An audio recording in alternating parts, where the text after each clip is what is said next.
The Great War between the Empire and the Aldmeri Dominion, fought between 4th Era 171 and 4th Era 175, is perhaps the most important geopolitical event of the 4th Era of Tamriel's history, indirectly setting the scene for the events of the Elder Scrolls V Skyrim.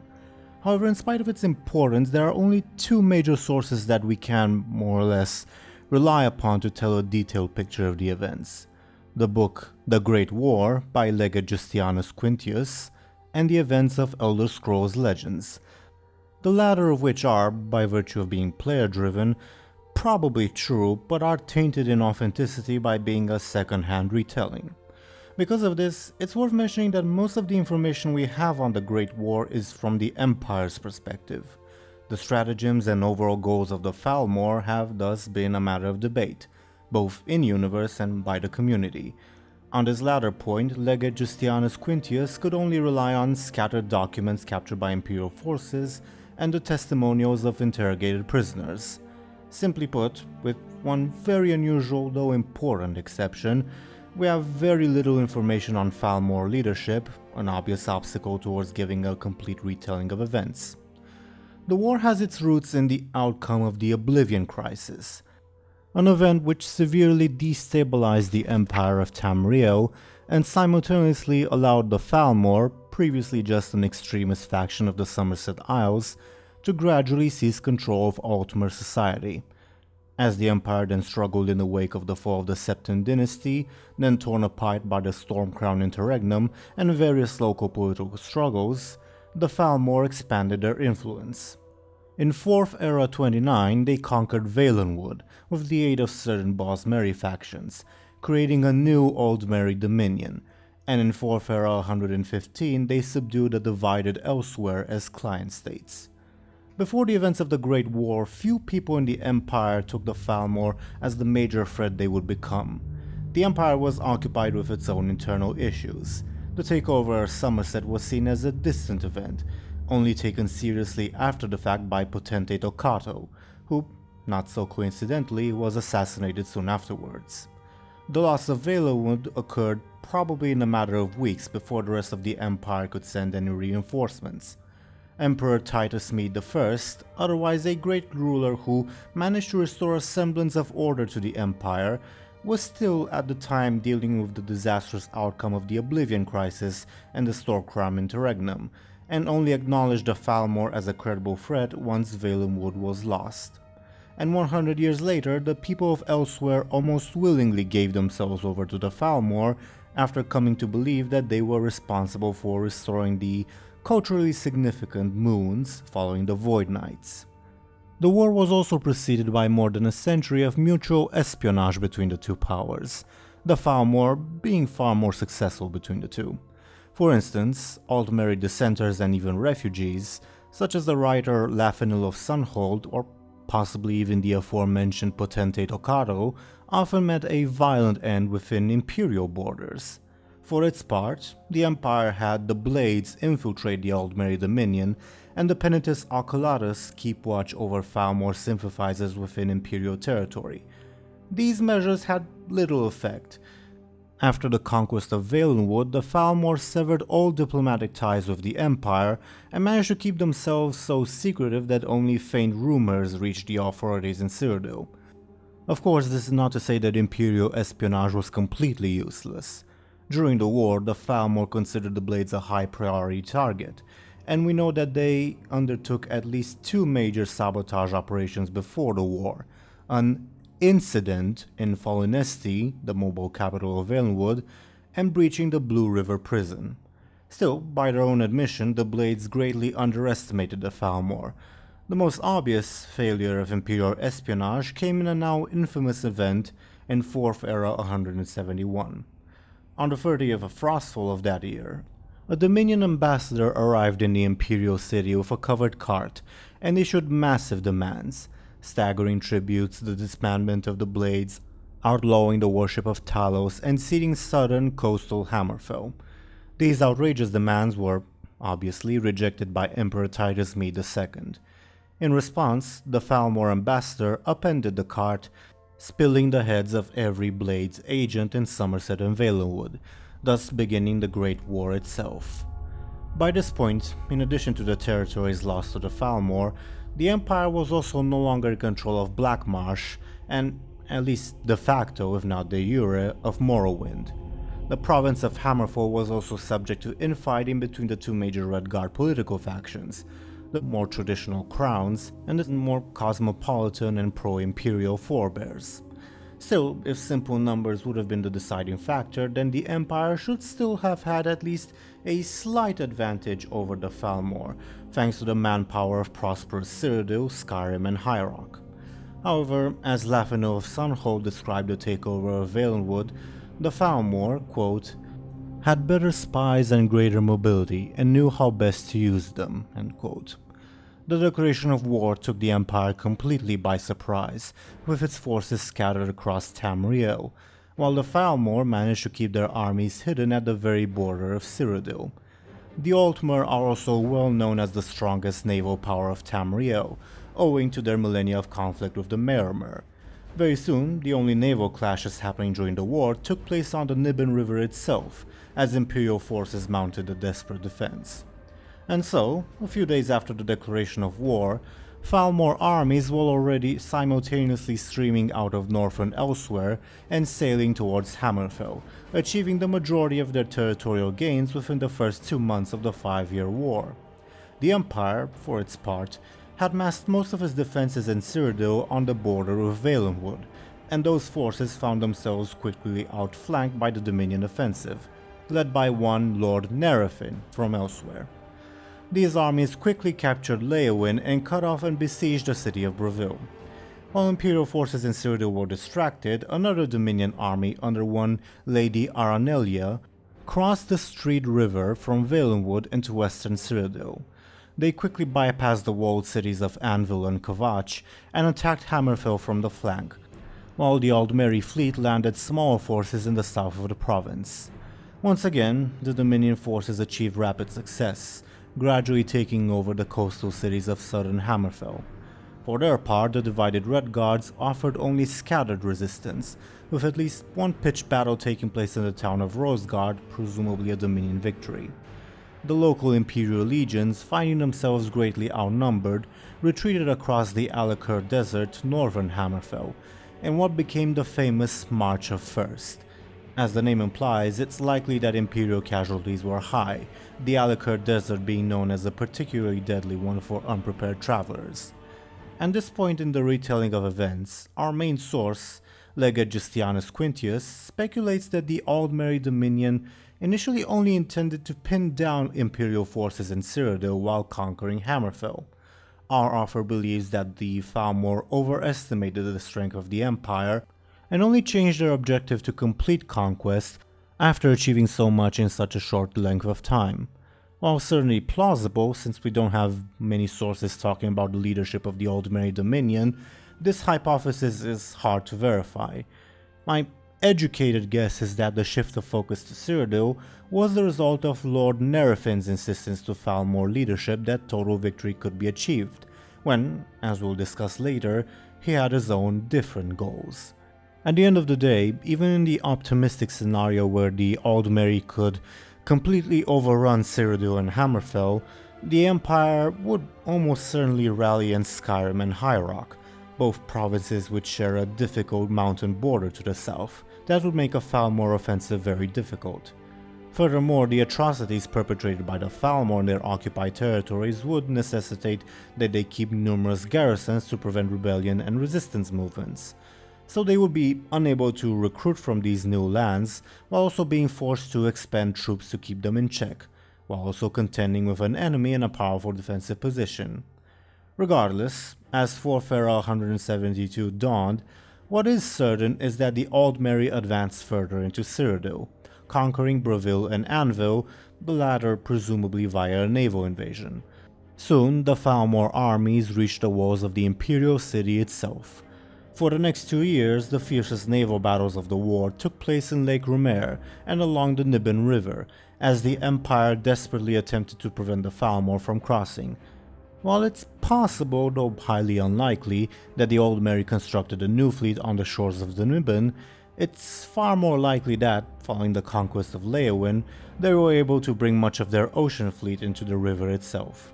As one surviving Imperial officer, Salvianus, who was driven insane following the war, noted, quote, "Their fires lit up the night, all across Lake Rumer like stars come to earth," end quote.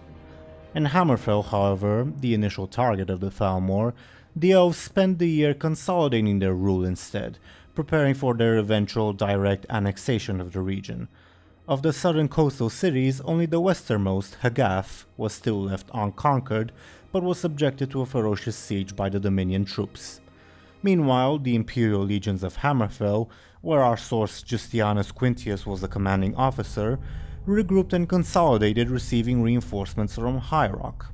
One might wonder why the Dominion did not attack the Imperial legions before they could adequately regroup. The answer probably lies in Hammerfell's geography. Since the city of Hagath still held out, making a western approach difficult, such an attack would necessitate crossing the treacherous Alik'r desert. While the Imperial legions probably benefited from the presence of friendly guides during their march of first, it's doubtful that the Thalmor managed the same. As the war dragged on and reached Forfera 173, Imperial resistance in Cyrodiil stiffened. Aside from the local legions themselves and the garrisons of the Cyrodiilic cities, Imperial forces were also joined by troops from Skyrim, including a young warrior who was captured by the Thalmor during the fighting named Ulfric Stormcloak, as well as several clans of orcs. The orcs in particular owed loyalty to the Empire thanks to its assistance in resettling orc refugees after the destruction of Ursinium earlier in the 4th era. By contrast, at least if we take Elder Scrolls Legends cards at face value, the vast majority of Aldmeri forces consisted of High Elves, Altmer of Somerset. Wood Elves, Bosmer, are only present as scouts, assassins, and rarely as agility-based knights, though not in the front lines, but on covert missions. The Khajiit of Elsewhere, presumably since they were only client states of the Dominion and not actual members, are not present in the Aldmeri army at all. Still, in spite of this, Dominion forces continued advancing in Cyrodiil. The Thalmor finally managed to cross the Niben and secured its eastern bank. By the end of the year, the Imperial city was surrounded to the south, east, and west, with only the northern supply route to Bruma remaining open. The success of Aldmeri forces was owed to the leadership of Lord Nerefin, or, more specifically, to a certain artifact in Lord Nerefin's possession, the Orb of Vermina, which allowed him to scry upon and witness all of the movements of his Imperial adversaries. Hammerfell also saw the consolidation of Imperial resistance. Early in the year, a Red Guard army of the Forebears from Sentinel lifted the Aldmeri siege of Hagath, a crown city, which led to the reconciliation of the two factions, which had been in conflict for centuries otherwise. The main Aldmeri army under Lady Aranelia later crossed the Alik'r desert in this time. The wording used by our source, Legate Justianus Quintius, is interesting in this regard. The Aldmeri, quote, succeeded in crossing the desert, implying that there were previous attempts that failed, presumably due to the guerrilla-style tactics of the Red Guard warriors. The Imperial legions under General Decianus met the Aldmeri in battle near the city of Skaven. Legate Justianus Quintius calls this a indecisive clash. However, to me it seems more likely that the Thalmor achieved a very costly victory.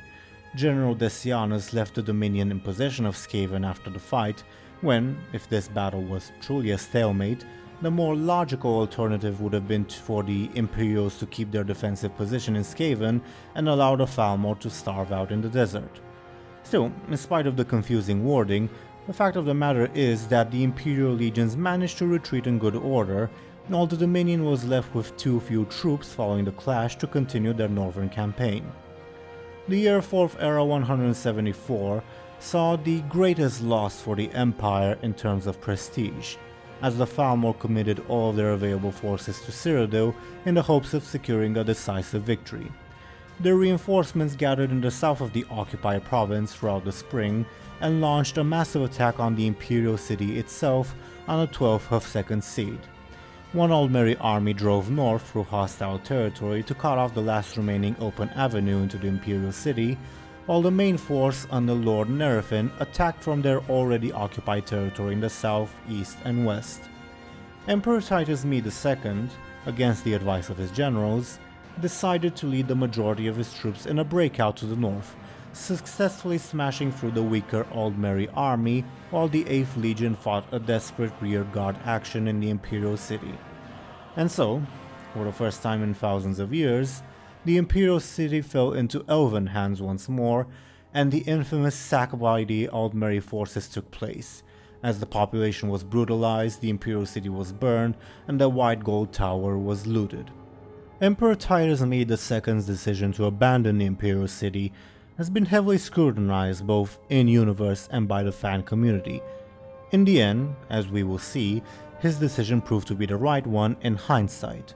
But let's ignore the known outcome of events and examine the situation in the year 4th Era 174.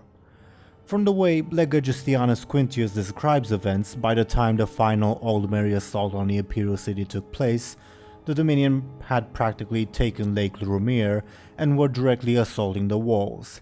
There was no way for the Imperials to prevent Thalmor landings on the main isle itself, which would probably have been the easiest way to repel the assault.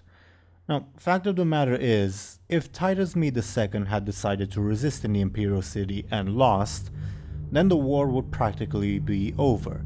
At this point, the exhausted empire probably wouldn't be able to survive a decapitation, where its central military and political leadership would be killed or taken prisoner by the Thalmor. Abandoning the Imperial city, while definitely a blow to the Empire's prestige, and one which caused a lot of civilian deaths, did allow it to survive and fight another day, and was certainly, from a military point of view, the more cautious move instead of making a last stand, even with the advantage of fighting from behind a defensive position. Still, this is just my personal take on the situation, and plenty of people have other views on it. Regardless, the retreating Imperial forces linked up with reinforcements from Skyrim under General Jonah. The Emperor, frustrated by Lord Nerfin's ability to foresee the Empire's every move, decided to retreat with his armies to southern Skyrim and wait for an opportunity to retake the Imperial city. During this time, for the most part, the Aldmeri seemed content to sit in the Imperial city and not continue their advance in Cyrodiil, instead sending diplomats to Titus Mede, which the Emperor encouraged in order to create the false image that he was preparing to surrender. We know, based on the Aldmeri Dominion's inability to predict certain future military events, that the northern Imperial cities of Bruma, Cheydinhal and Coral did not fall to the Elves. No, Skingrad and presumably Kvatch had at a certain point. The Elves did make one offensive to the north by attacking Cloud Ruler Temple, the headquarters of the Blades, which was destroyed along with its archives in the attack. Still, other than this one attack, which seems more of a settling of an almost personal grudge than a strategically viable one, the Dominion appears to have held positions in the Imperial city. For their part, Imperial forces, including the Emperor himself, seemed to be completely demoralized by the loss of the Imperial city, with desertions rampant as soldiers feared facing what seemed to be the invincible Aldmeri. So, why did the Aldmeri hold back in the Imperial city, aside from the attack on Cloud Ruler Temple? The answer seems to lie with Lord Nerfin and his personal motivations. Unbeknownst to many, the Aldmeri commander was also the leader of a cult dedicated to the Daedric prince Boethia, and intended to sacrifice the population of the Imperial city in an attempt to cause a cataclysmic event known as the Culling. It's debatable how much the Aldmeri Dominion leadership knew about Lord Nerfin's plans. While Daedra worship is anathema to Thalmor ideology, some have speculated that the Dominion was aware of Lord Nerfin's affiliations and wanted to use the event to undo the creation of Mundus and return to the pre-Dawn era and their original forms, but this is mostly speculation. Fact of the matter is that, for the most part, Lord Nerfin was not acting as a rogue agent, and the Thalmor did not consider him to be a traitor. As Ulfric Stormcloak's dossier proves, regular communications and prisoner exchange between the troops in Cyrodiil and Somerset continued, and it is a fact that the Dominion entrusted Lord Nerfin with the bulk of their troops. Nerfin's Boethia cult does seem to be a separate part of his personal retinue, with many of the cultists being non-Aldmeri, such as Bretons or Dunmer. Interestingly enough, if you again take Elder Scrolls Legends cards at face value, Lord Nerfin's Boethia cult also included several soldiers from the Dunmer House Redoran of Morrowind, something which, if canonical, should spark plenty of questions. Still, at face value, Lord Nerfin tried to portray himself in his occupation of the Imperial City as something of a benevolent ruler, and even reopened the Imperial City arena in an attempt to pacify the belligerent population, at least temporarily. While the arena announcer loudly declared that the games would help, quote, unite man and mer, it's worth mentioning that all the gladiators were either human or orcs. Before 4th Era 174 ended, the war in Hammerfell reached more or less the stalemate that would precede the end of the war in the following year. After the fall of the Imperial City, General Decianus was ordered to bring his troops back into Cyrodiil. However, unwilling to abandon Hammerfell completely, as Lega Justianus Quintius puts it, quote, he allowed a great number of invalids to be discharged from the legions before they marched east. These veterans, alongside the Red Guards, would eventually drive back Lady Aronelia's forces across the Alik'r in the later part of the year, with the Dominion taking heavy losses in their retreat thanks to the guerrilla attacks of the Red Guards. Still, at this point most of southern Hammerfell remained in Dominion hands, and, with the Aldmeri controlling the seas, driving them out of their fortified positions seemed impossible for the diminished Imperial forces. Another event of 4th Era 174, not directly part of the war but which would significantly affect the politics of the Empire following it, was the Reachman takeover of Markarth in southwestern Skyrim. By this point, the land of the Nords was drained of manpower for the war effort in the south. Seizing the opportunity, the Reachmen, natives of the Reach, took Markarth from the Norths and established their own independent kingdom. While they did not attack the Empire afterwards, the loss of the city was another hurdle in the Empire's war effort that would need to be solved one way or another after the end of the conflict. In the winter of 4th Era 174 and 4th Era 175, Emperor Titus Mede II gathered troops for a counterattack on the Imperial City. He was forewarned of Lord Nerfin's plans and of the way he had so accurately predicted Imperial movements over the years, thanks to the efforts of a forgotten hero alongside their companions. Valiantly, the forgotten hero infiltrated the Imperial City and managed to shatter the Orb of Vermina, eliminating Lord Nerfin's military advantage. Imperial forces were thus able to mass in secret in preparation for the attack on the Imperial City. One army, under General Decianus, hid in the Colovian highlands near Coral to strike from the west. Here, our source Lega Justianus Quintius speculates that the Aldmeri were unaware of General Decianus' presence in Cyrodiil thanks to the presence of the discharged invalids left to fight in Hammerfell. However, the loss of the Orb of Vermina by Lord Nerfin almost certainly also helped hide this fact. Another Imperial army, composed mostly of Nords under General Jonah, positioned itself near Cheydinhal to strike from the east. The Emperor was to command the main assault from the north. However, on the eve of the battle, he was wounded by Bosmeri assassins sent by the Aldmeri Dominion. Incapable of riding into battle himself, it seems the Emperor entrusted the previously mentioned forgotten hero to lead the troops by dressing him in his personal armor. Our other primary source, Lega Justianus Quintius, indirectly corroborates this information by mentioning that there are rumors that the Emperor wielded the Daedric artifact of Boethia, the Sword Goldbrand, into battle, which was a spoil the forgotten hero had taken from Lord Nerfin's Dremora lieutenant, Reeve. Regardless, the final assault on the Imperial City, what would come to be known as the Battle of the Red Ring, named after the road surrounding the city, began on the 30th of Rain's Hand. The Imperial offensive was spearheaded by Decianus and Jonah's forces from the east and the west. The former achieved rapid success, as the Thalmor did not expect the presence of the legions of Hammerfell.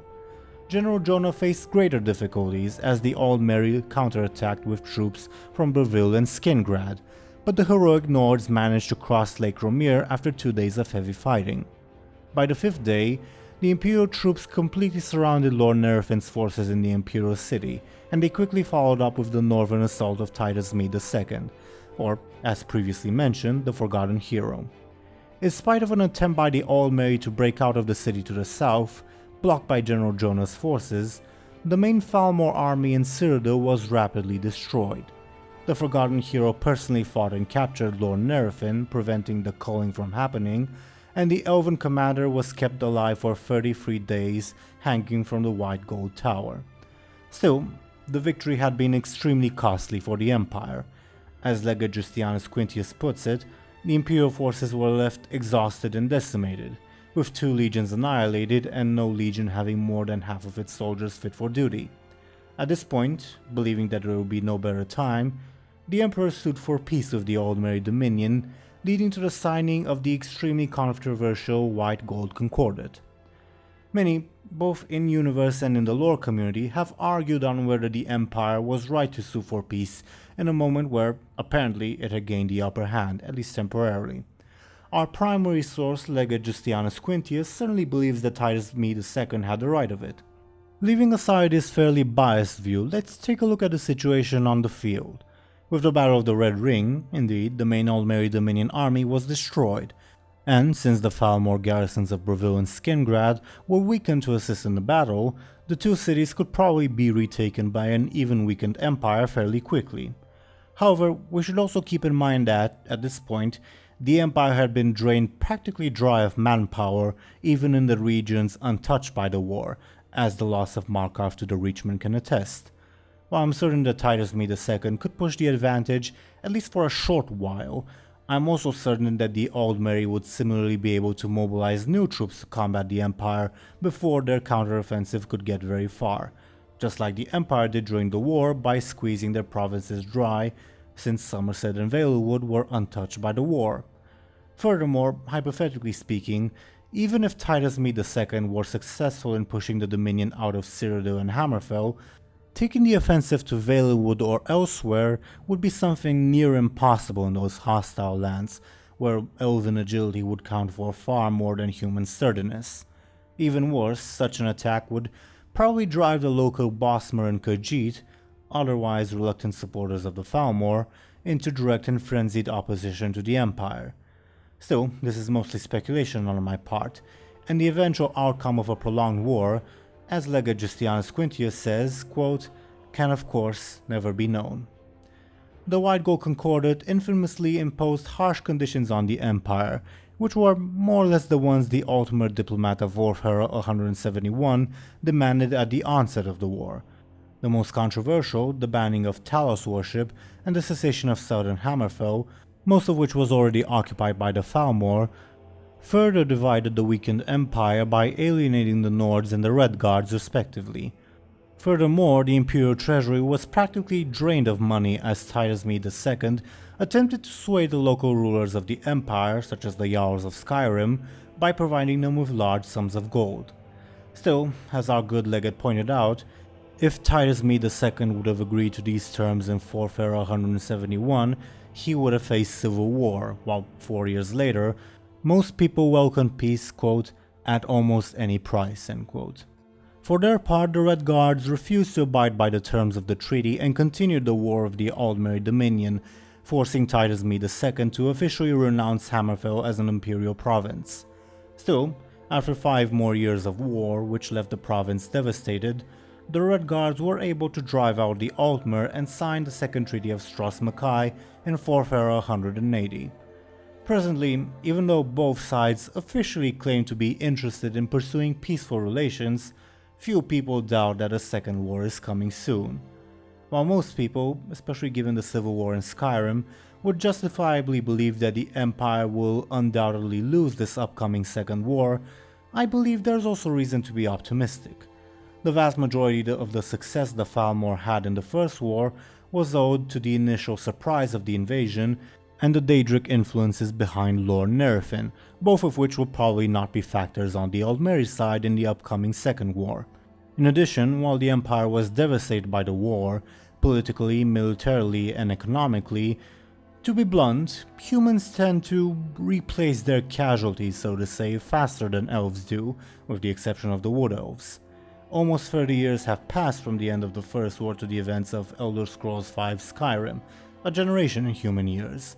And, as General Tullius mentions, Unlike during the preamble of the First War, the Empire is making active preparations for the upcoming second one. So, while the Empire is certainly on the back footing, especially if the civil war in Skyrim ends badly or even worse drags on, there are still chances for an eventual Imperial victory.